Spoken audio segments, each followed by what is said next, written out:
Hey yo, coucou les gars, de retour pour une nouvelle vidéo, c'est encore moi, Eddie Koudjan, désormais appelez-moi le professeur. Je sais, j'ai grossi, j'ai rasé ma barbe, mes joues sont sorties, tout ça là, on m'a déjà dit. Donc c'est pas le sujet de la vidéo, on se concentre sur le plus important, hein. Alors aujourd'hui, je vais faire un retour d'expérience parce que c'est ce que vous comprenez le plus. Quand vous voyez quelqu'un qui a fait, qui montre comment il a fait pour lui là, vous suivez ça aussi, c'est ça non? Et vous n'aimez pas trop les trucs où on réfléchit beaucoup là. Donc aujourd'hui, je vais vous partager moi mon expérience à moi.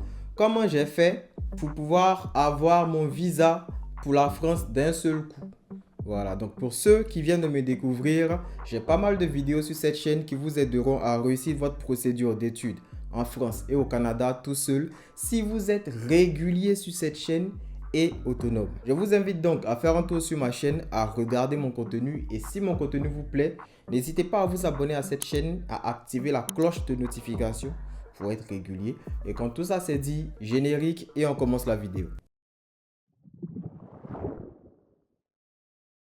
De retour. Alors, faut dire que moi, quand je faisais la procédure Campus France, j'étais dans la vague de ceux qui ont fait la procédure en 2018. Voilà, à nous notre temps là, c'était pas trop compliqué parce que les gens ne s'intéressaient pas trop à Campus France. C'est quand on a commencé à faire beaucoup de vidéos là que les gens ont commencé à faire aussi. Donc faut dire qu'en notre temps, c'était pas trop compliqué. Mais quand moi je candidatais, j'avais un problème. Quand je candidatais à Campus France, j'avais un problème. Et le problème, vous savez, c'est quoi? Je venais d'échouer pour la première fois au concours d'entrée à l'école de médecine. On appelle ça EPSS, tronc commun Nangia Brogois, pour ceux qui connaissent. Donc, contrairement à ce qu'on vous dit, j'ai pas fait maths info. Hein, parce qu'il y a ça ici. Il n'y a pas fait maths info. Hein. Voilà, je faisais médecine. J'ai même pas fait médecine, j'ai fait première année de médecine. Donc, pour aller en deuxième année, là, faut réussir le concours. Concours là, il a tapé poteau. Donc quand je venais de taper poteau, il a commencé à réfléchir à mon avenir. Il a dit, ah ben, tu valides le bac M mention, tout ça, tu arrives ici, là, tu tapes poteau. Et que ça, là, il faut commencer à chercher un plan B. Hein. Donc c'est comme ça que, dans ma réflexion de plan B, j'ai parlé de ça à mon vieux. Et la meilleure réponse qu'il a eu à me donner, c'est, si ça ne marche pas, on va faire une face. Ah. Pour ceux qui ne savent pas, INFAS, c'est quoi là? INFAS, c'est l'école qui forme les infirmiers, les biologistes, les techniciens de laboratoire, pardon, en Côte d'Ivoire. Vous voyez. C'est pas pour cracher sur eux, mais genre, comment il m'a dit ça là? Il a dit non, moi je peux pas. Parce que moi, la vie à laquelle j'aspire là, le salaire qu'on va me payer après INFAS là, peut pas me permettre de vivre ça. La vie à laquelle j'aspire là, ça peut pas me permettre de vivre ça. Soit, il commence à trouver un couloir pour moi, pour que je puisse me retrouver à l'extérieur du pays. Soit, il ne va plus à l'école. Voilà, c'est ce que lui a dit clairement, que j'échoue, je ne vais plus à l'école. Parce que il a fini de faire quoi? Il est venu faire les filières à la fin, c'est pour passer quel concours pour être instituteur. Il ne va pas être heureux. Il lui a dit ça clairement. Donc, on a commencé à réfléchir à d'autres options. Quand il a tapé pour tout la première fois, hein, on a vu Sénégal, on a vu ta.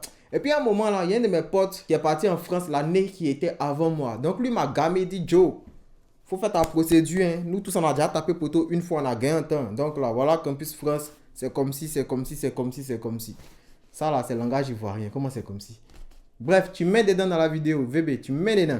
Ok? Donc, c'est comme ça que j'ai commencé à m'intéresser à la procédure. Je crois que la procédure débutait en octobre et moi j'ai connu la procédure en avril. Vous voyez? Donc, en avril, j'ai commencé à me renseigner pour maîtriser tous les rouages. J'avais même pas encore visa, on m'appelait consulat 24. Tellement il maîtrisait déjà.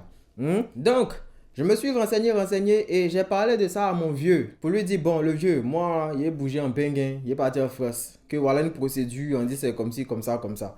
Mais vous connaissez les papas poules parce que à Abidjan, là, moi, il y avait toutes sortes de maladies. Allergie à ci, allergie à ça, allergie de... Voilà, donc ça fait que le vieux lui-même, niveau santé, là, ça ne le rassurait pas. Il dit, mais toi, oh, tu es tous les jours malade ici. Tu veux aller faire quoi là-bas? On n'est pas là-bas pour te surveiller. Comment ça va se passer? Alors que le vieux ne savait pas que c'est le pays qui n'allait pas avec moi, en fait. Le vieux, au début, il ne voulait pas parce qu'il était inquiet, affaire de santé. Il a dit, le vieux, allons et ça. Donc, c'est comme ça que j'ai entamé la procédure. Et quand moi, j'ai entamé la procédure, j'ai dit, j'ai voulu faire médecine. J'ai tapé poteau une fois. Si je ne peux pas faire ça en Côte d'Ivoire, il a fait ça ailleurs. Donc, c'est comme ça que je me suis renseigné sur les écoles de médecine en France. Et... après m'être renseigné, j'ai vu que là-bas aussi, là, c'était la même chose. Qu'il y avait tronc commun. Donc, j'allais passer, même concours qui est tapé poteau dedans à Nangui, là. J'allais passer ça en France. Si Nangui, tu tapes poteau, c'est que France, ça t'est foutu. Donc, comment j'ai commencé à penser, j'ai cherché une solution qui allait me permettre de faire médecine en France, mais sans faire le concours en fait. Donc, c'est là que j'ai découvert ce qu'on appelle Alter Passes, qui n'existe plus parce que la Passes n'existe plus. C'est logique. Voilà. Donc, j'ai découvert Alter Passes, pardon. Et Alter Passes, dans le temps, là, c'était quoi? C'était faire des filières de santé qui ne sont pas forcément médecine. Et quand tu réussis à valider ta licence, les meilleurs, là, on les prend, on les envoie en deuxième année de médecine. Donc, moi, c'était mon plan. Donc, quand j'allais faire Alter Passes, là, il partait les majorés. C'était ce qui était dans ma tête. Pour aller faire ma médecine après. Vous voyez, non? Voilà. Donc, c'était ça qui était dans ma tête. Donc, j'ai fait ma procédure, Campus France et tout. J'ai candidaté en sciences pour la santé parce que c'est ça qui permettait de faire l'Alter Passes pour rentrer en médecine. Donc, j'ai candidaté en sciences pour la santé. J'ai fait ma lettre de motivation où j'ai expliqué tout ce que je viens de vous expliquer là. Vous voyez. Et le jour où j'arrive à l'entretien, la dame me pose la question sur le projet d'études, projet professionnel.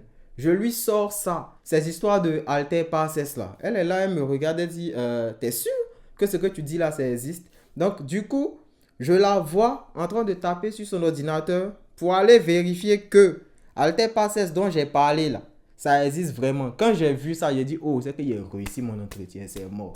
Parce que si la dame qui est devant moi, là, elle ne connaît pas, je ne sais pas, elle va me juger mal comment. Forcément, c'est avis favorable. Donc peut-être que je disais la connerie, mais comme elle-même, elle ne maîtrisait pas trop là, forcément mon avis allait être favorable. Vous voyez. Donc c'est comme ça que j'ai fini mon entretien. Je suis rentré, je crois que j'ai fini mon entretien. J'étais parmi les premiers, hein, les premiers à avoir fait la procédure. Parce que quand ils ont ouvert, moi j'ai payé 2 jours après et une semaine après, je suis allé faire mon entretien. Ma première réponse, c'était d'abord, j'ai commencé la procédure en octobre. Hein. Ma première réponse est venue en avril. Donc les gens qui sont là, ouais, ils disent j'ai fait mon entretien en décembre, jusqu'à aujourd'hui on est en février, il n'y a rien, est-ce que c'est bon signe, est-ce que c'est normal? Moi là, j'ai attendu plus que vous. J'ai attendu. Et je me rappelle le jour le jour où mon admission est venue, c'était l'université de Caen, Normandie. Le jour où j'ai reçu mon admission, j'étais en train de faire mon passeport, c'est-à-dire j'étais au centre de passeport là, je partais faire ma biométrie. Je vois mail de Campus France que l'université de Caen Normandie vous a répondu. Je m'en vais voir, je vois, c'est une acceptation. Je dis, oh, ça là, c'est un signe. C'est un signe que visa là, je vais avoir, c'est clair. Mais, quand j'ai fini d'avoir l'acceptation, pour moi c'était fini, je m'en vais en France. Je ne savais pas que dans les histoires de visa là, il y a une histoire où tes parents doivent t'envoyer 402 000 francs CFA par mois, c'est-à-dire 615 euros. Cette information-là, bizarrement, j'ai tout cherché, mais cette information, je ne l'ai pas eue. C'est là mon stress a commencé. Donc, comment je vais dire aux vieux que, pour faire des phrases là, on dit que faut me donner tes relevés bancaires. Parce que vous connaissez les parents, ils n'aiment pas montrer leurs revenus. On dit faut me donner tes relevés bancaires et puis faut faire papier pour dire que tu vas m'envoyer 400 000 par mois.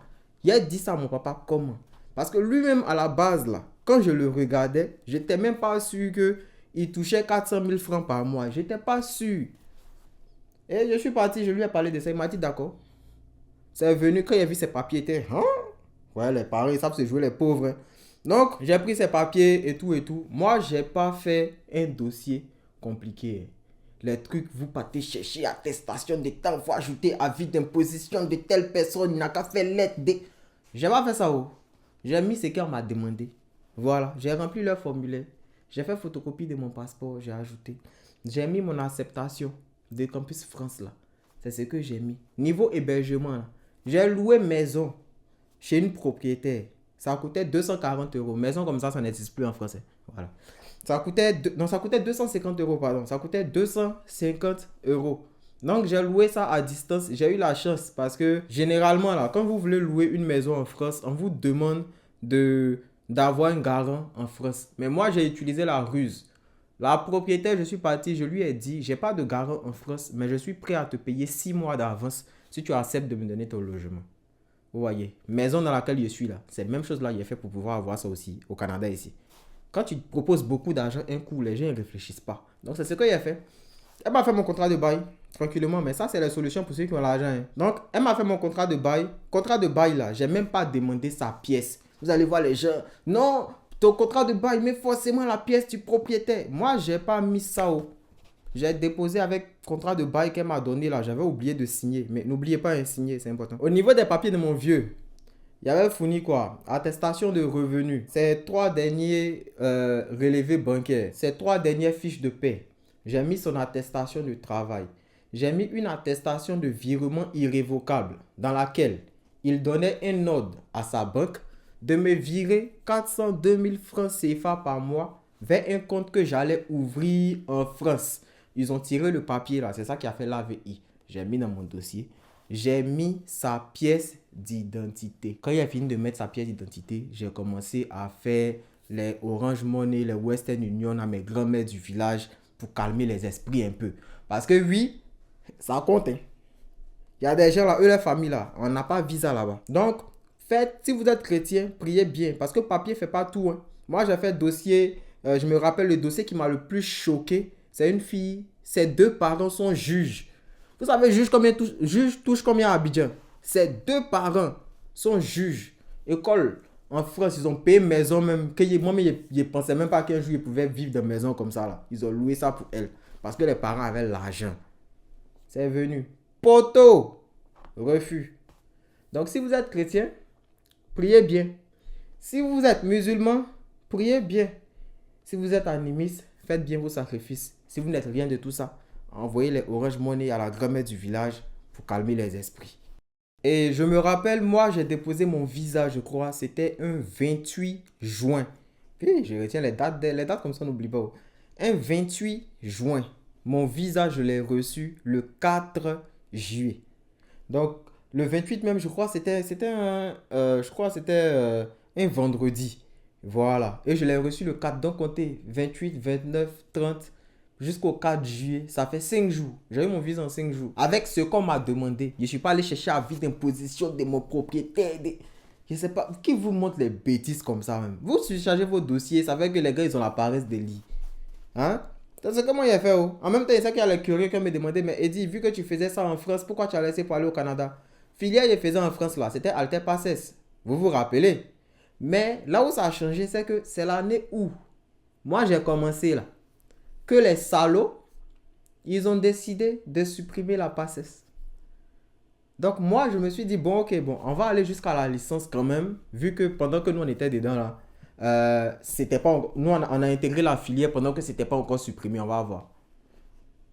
Tu restes dedans, on te dit que bon, la suite, il faut aller faire master en biologie médicale, tu allais travailler dans le laboratoire. Moi, je vous ai dit, je veux travailler dans le laboratoire. Non. Donc, il a commencé à avoir un peu d'autres options. Puis après, Joe, quand il regarde le salaire mais des mogos de biologie, là, il a commencé à comparer les salaires, Joe. Ah. Et puis, je ne me suis pas trompé, je suis venu ici. Voilà, donc c'est un peu ça. Donc, pour les curieux, je sais que la question, là, ça fatiguait plein de personnes. Il n'y a pas eu OQTF en France. Quand il fait comparaison comme ça, les gens des Français, ils disent, oh, il a eu OQTF. J'ai pas eu OQTF. Mon titre de séjour, il est encore là, en bonne santé. Il est reparti même dans ses, peut-être en vacances là, vous allez voir. Hein? Voilà, donc c'était un peu ça. Après, il a fait pour Canada aussi. Comment il a fait pour avoir là? Mais pour Canada, là, il y avait beaucoup plus d'expérience, quoi. Parce que ça faisait au moins 3 ans qu'il faisait visa des gens, donc il était beaucoup plus serein.